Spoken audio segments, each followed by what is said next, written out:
Well,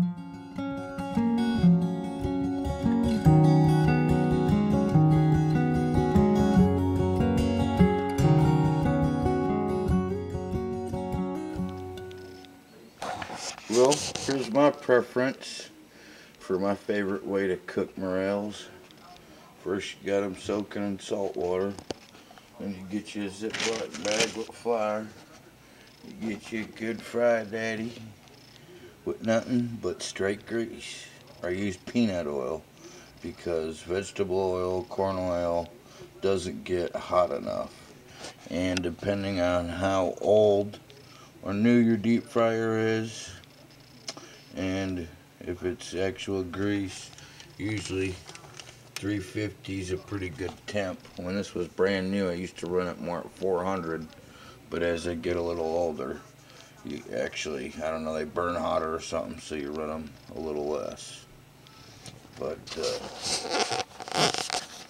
what you do, I'm trying not to get too many started because I don't like them sitting in the flour too long. And you can actually, which is what I used to do for years, you can take an egg and an egg and a milk mix, like he's gonna make an omelet, like 2 eggs and a good splash of milk, mix that up, whip it up where it has air incorporated into it, and then dip them in that, but you want them out of the water and all the water drained from them. If that's the case, you don't want no water to them because the egg and milk, and then dip them in the flour. But I prefer nowadays just a little shake of the water off straight in the flour and into the hot grease. And that's my favorite way of eating morel mushrooms, like deep fried candy. Delicious. Delicious.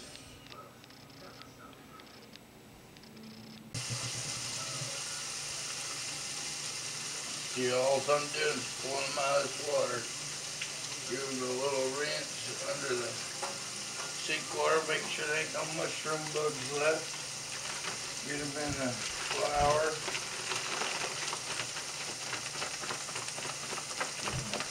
Shaking.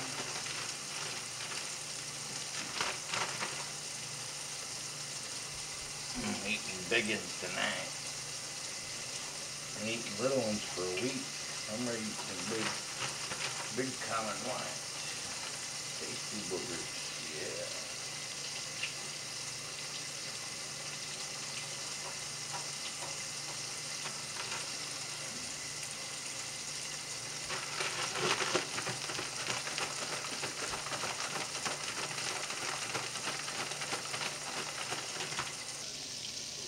It's good and have your little fork, especially when you got those big ones.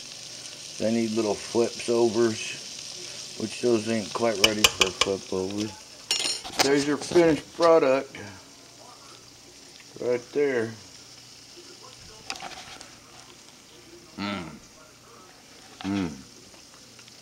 And they're best when hot. That's why usually the cook's always full by the time he's done cooking. But I'm gonna eat that whole plate there still.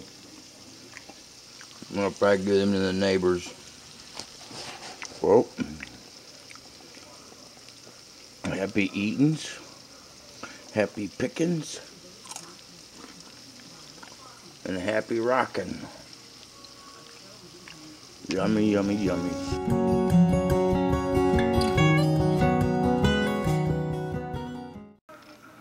Well, besides deep frying mushrooms, which is absolutely just the best way to eat them, especially the big ones, sauteing mushrooms up, I sprayed the pan just with a light coating of butter, and then mostly we're adding some stick butter to it.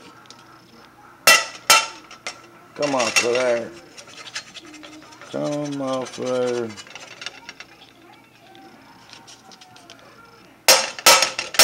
Boy, that's so loud when you do that, but you just really want to add enough butter. That may be too much with the Pam already. You just really want to add enough butter in there for it to soak them up. You don't want them full of it.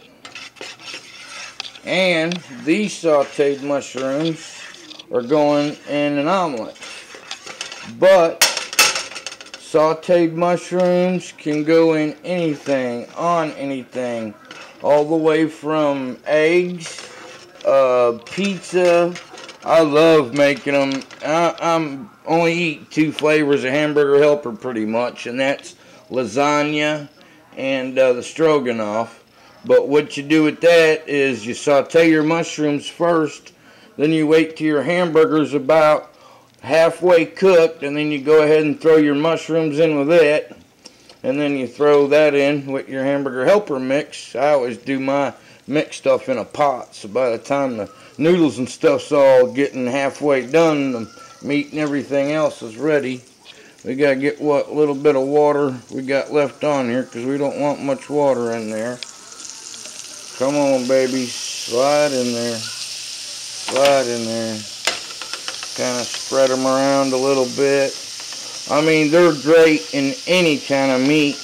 You can add them in. I mean, you could saute them up like this and even make yourself cheeseburger patties, hamburger patties. I mean, spaghetti. You name it, they're going to be good in it.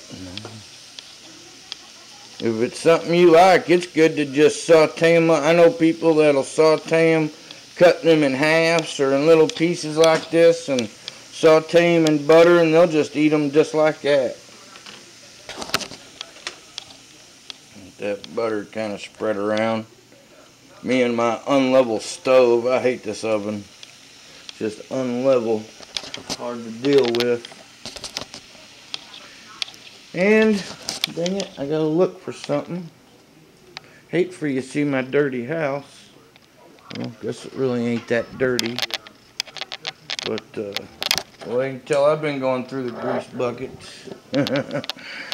But, because I gotta have clean grease, which I'll take half of the grease from the top of the deep fryer, and I'll take it out, and then I'll get rid of all that bottom stuff, and then I'll add fresh grease with the grease that come out of there. But you can only do that about once, and then you got to go back to new grease, or it just ain't good. And anything other than straight up lard, in my opinion, except for peanut oil. Peanut oil gets as hot. Everything else don't get near as hot. And give a little sprinkle of salt to them. I may already did that. Supposed to be cutting on back on my salt intake. Anymore, I don't sprinkle it on food, but I will put it in what I'm cooking with. I'm trying to wait for that certain pop that they do. I mean, you can hear them sizzling there, but when morels are done sauteing, they'll start getting this popping sound to them. And everyone's different. You don't have to, it depends on what you're cooking them in. You don't have to saute them near as long. And then there's even a way we cook them where we don't saute them at all, and we just cut them in half, and we usually try to cut the biggest ones. I was talking about it in one of my videos, but where anyone can buy a pork tenderloin from the store and do it with it. But deer tenderloin works the best. And you take your nice, sharp, arm shaven Rapala knife like this one here, and you cut that roll of whatever to a 1/2 inch straight stick, roll it out flat. You can even season that some, but usually what I do is I just lay the morels, fill it all full of the morels, and then I salt it. You roll it back up, you toothpick it off, and you stick it back in here, and yeah, it sucked up all that butter, and they're starting to turn nice and brown. Okay, we get them off of there. Then back on their regular plate there. And then get that off the heat for a minute. And we're just going to leave that on there and give another little shot. Some Pam so the omelet don't stick. And I'll get my omelet. because I don't want to really show me here, but just what I'm doing. So, in a good omelet, I always say you can't never incorporate enough air into it. See how that? I've been stirring on them for probably 4 or 5 minutes, getting as much air in there as possible. Okay, we need our pan to get warm. Before I dump it in there. We got salt and pepper ready. And a piece of cheese. Put a half a piece of cheese in it. Put this butter up, though. Get in there. I don't want it cooking too fast or brown on the other side. Especially a 4-egg omelet. This stove, I gotta cook it kind of low or it'll brown one side all up before you get to the other side. But I like to pour my omelet in. My stove ain't level, it sucks on omelets. You gotta usually mess around with it to get it sitting halfway off one side. Some salt. Some good old pepper out of the grinder.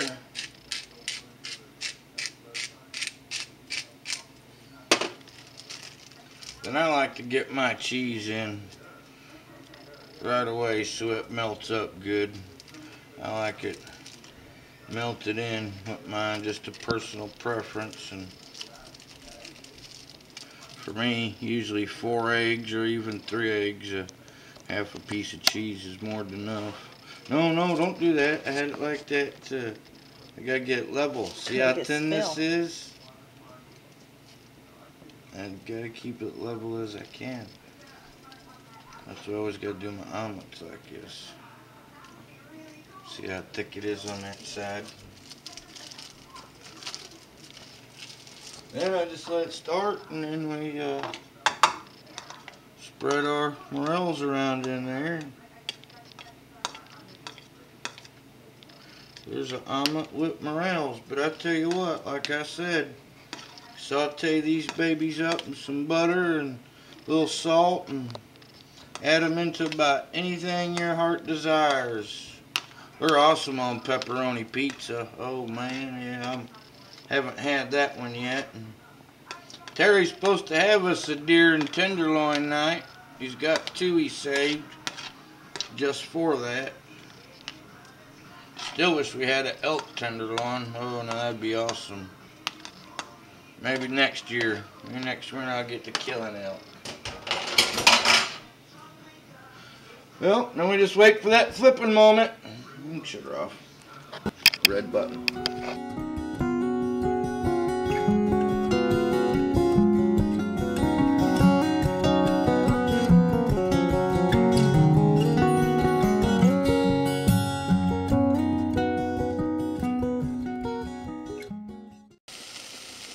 Got a little pre-sauteing going on here.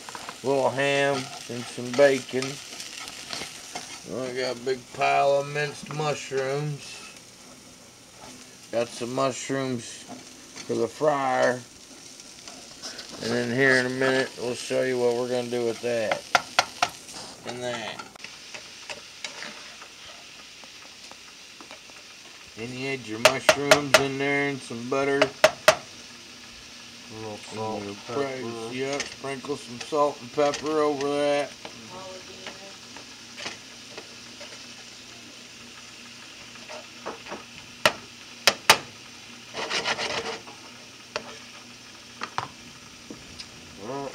Kind of saute and cook down a little bit. You know, add a little bit of, wish I had some chicken stock, but I don't. So. Okay, this is a piece of deer tenderloin that was taken with a very sharp knife and trimmed about as thin as you could get. About a 1/4 inch thickness. Nicely thinned out, rolled out.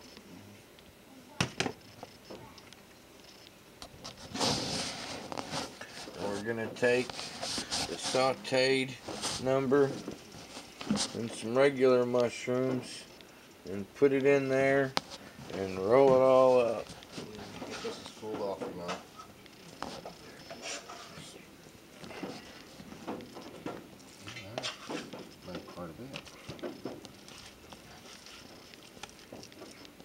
Yeah, it looks a lot different now than when I started. It's good, I promise.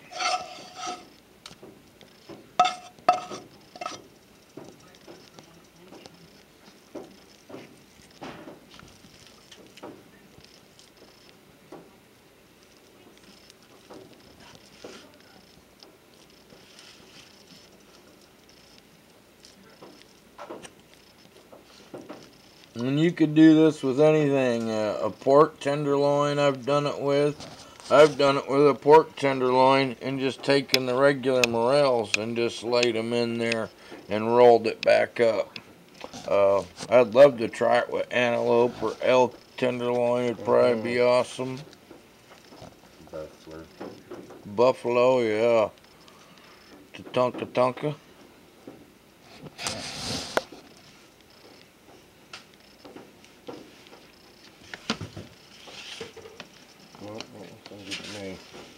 Covered it just perfect. And then Brooks's suggestion, I'm going to go ahead and lace them in here whole. I usually don't do this, but we'll see what's got going on. That's how I do it. I don't even saute them, I just lay them in there whole.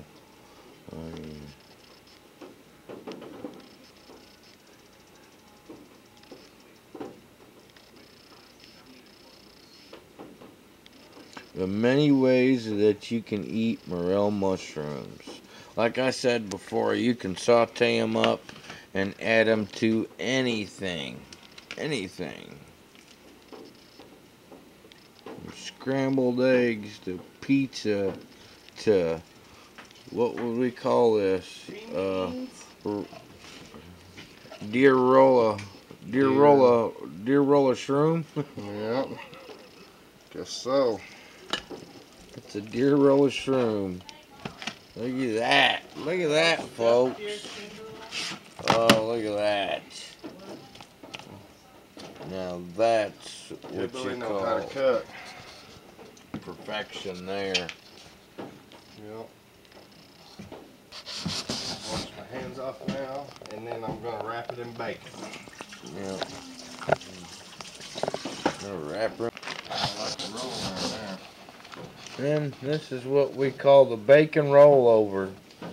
Kill it, pick it, cook it, and eat it. God, I love bacon.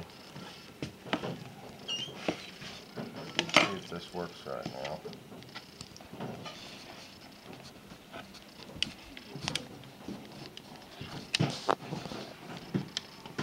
I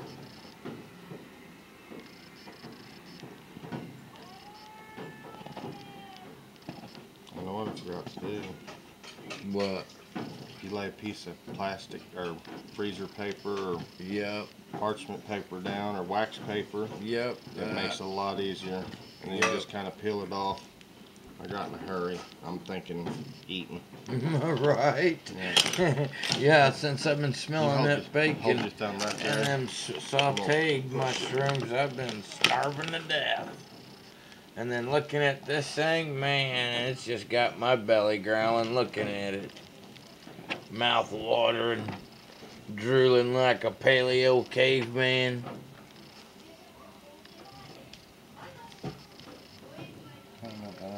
That's alright. Think they cook some fancy stuff like that? I doubt it. $40 plate of food at a fancy restaurant. $100 plate of food at a fancy restaurant. Yeah, and that'd just be a slice off of it with something two sides. A bit of sauce on it, and I'm gonna make a sauce too with it for it. Yeah, I need to pull that bacon around like that.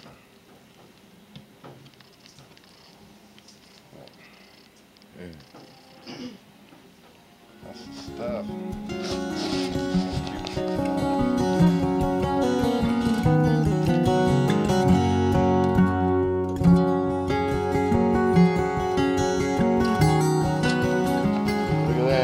Grilled to perfection.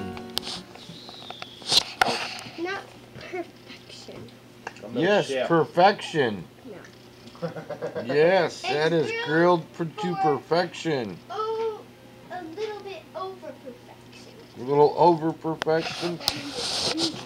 And fried mushrooms. Look at that. Deep bite.